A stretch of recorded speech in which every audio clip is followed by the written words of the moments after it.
Vlog number 4, I've chose to talk about prompt A, talking about the problem of suffering and what Ellen Davis's interpretation of God's answer to Job is throughout the book of Job and what he's putting Job through.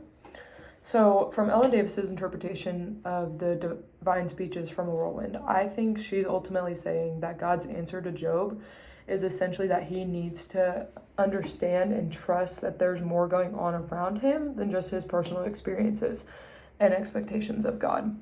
On page 142, Ellen Davis actually states that this book is not about justifying God's actions, it is about Job's transformation. She does talk a lot about how there's not like a solid answer to why God is putting Job through these trials that he's putting him through. But we can't fully fear God or trust him if we hold him to our own expectations.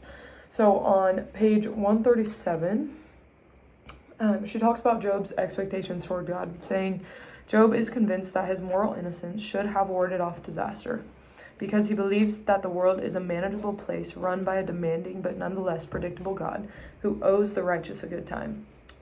God does not owe us anything, so that's where he's wrong.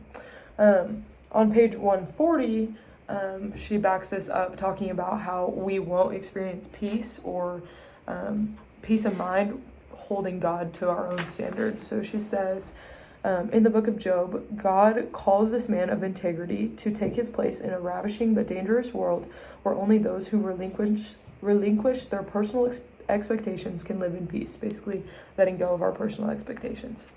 The price of peace is the surrender of our personal expectations, which are always too small for the huge freedom built into the system.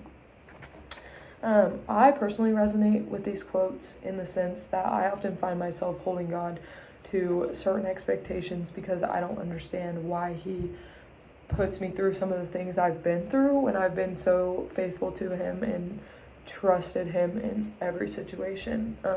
That's often something that any Christian finds themselves like doubting God for, is like, why are you doing this to me? But we don't realize that there's something bigger that the Lord's trying to teach us.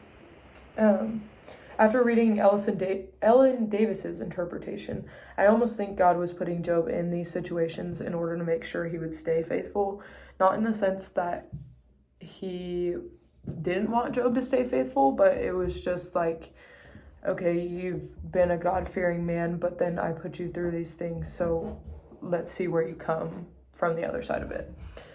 He was teaching Job that it's okay for things to not go as planned, but if you let God transform you through it, he'll remain faithful to you. This whole thing really challenges me to really let go of what I expect from God, because he has never and will never have to owe me anything.